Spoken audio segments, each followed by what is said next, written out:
في سنة 1976 أثناء تصوير مشهد في بيت رعب في مدينة لونجويتش، واحد من فريق العمل حاول إن هو يحرك دمية متعلقة في السقف، لكن اللي حصل بعدها كان مرعب. دراع الدمية اتكسر، وبدل ما يطلع بلاستيك أو يطلع خشب طلع عظام بشرية. الجثة اتعرضت على الطب الشرعي، واللي أكد إن هي جثة إنسان حقيقية مش مجرد دمية للزينة. الحكاية بتبدأ من سنة 1911 لما شخص اسمه إيليمر مكوردي اتقتل أثناء تبادل إطلاق نار مع الشرطة بعد ما سرق قطر، فمحدش طالب بجثته، فواحد استغل الموقف وحنط الجثة بتاعته وبعد كده عرضها للبيع، وبدأ إن هو يعرضها على الكرفانات والمعارض، فكل واحد كان بيشتريها على أساس إن هي دمية رعب. والكارثة إن الجثة دي فضلت أكتر من 60 سنة بتتنقل من بيت لبيت، وكانت بتدهن بمادة فسفورية علشان تنور في الضلمة. والأغرب إن آلاف الناس كانت بتتصور جنبها على أساس إن هي دمية عادية، ومحدش كان عارف إن دي جثة إنسان كان عايش. وفي سنة 1977 وبعد ما الحقيقة انكشفت، الجثة أخيرا تم دفنها.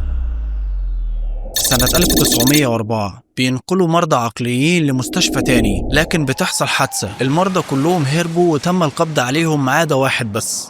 وبعدها بفترة قليلة الناس بدأت تلاحظ إن في أرانب ميتة في نفق مهجور. مش بس كده، الأرانب كانت مشوهة بشكل مرعب. وفي يوم في شاب كان واقف هو وخطيبته، فظهر عليهم شخص لابس بدلة أرنب وكان ماسك في إيده فاس، وكان بيزعق ويقول لهم إن مفيش حد ليه حق إن هو يقف هنا، وضرب الفاس في إزاز العربية. فالشاب خاف ودور عربيته بسرعة وهرب. بعدها ب10 أيام في عامل بناء شاف نفس الشخص وهو واقف فوق مبنى تحت الإنشاء وكان بيكسر في الحيطة، فعامل البناء قرب له علشان يشوفه هو بيعمل كده ليه. وأول ما قرب ناحية الراجل بصله بنظرة كلها تحدي وقال له لو قربت أكتر من كده هقطع راسك. ولحد النهاردة محدش يعرف إن الشخص ده هو اللي هرب من المصحة العقلية ولا ده شخص تاني.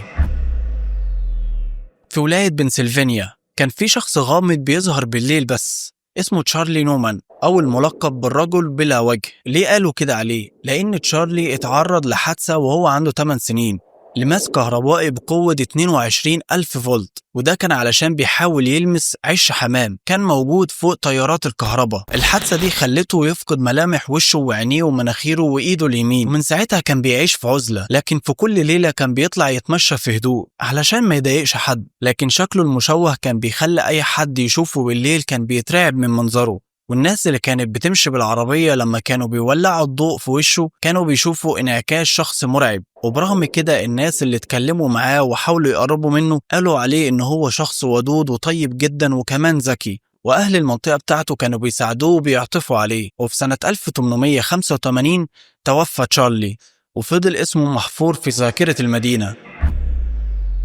في سنة 1999 في فندق أوشن فيو بولاية نيوجيرسي، نزلاء الغرفة رقم 112 تحديدا كانوا بيشتكوا من ريحة كريهة، لكن شكوا إن دي ريحة فار ميت أو مشاكل في الصرف الصحي، لكن الحقيقة كانت أبشع من كده بكتير. وبعد أسابيع من الشكاوي فريق التنظيف قرر إن هو يشيك على الأوضة كلها، ولما رفعوا المراتب كانت الصدمة لأنهم لقوا جثة بشرية كانت محللة تحت السرير. والأغرب إن النزلاء كانوا بيباتوا في الأوضة دي وما كانوش يعرفوا إن في شخص ميت ومتحلل تحت السرير اللي هم نايمين عليه. ولحد دلوقتي محدش يعرف إن الجثة دي تبع مين ولا إزاي دخلت هنا.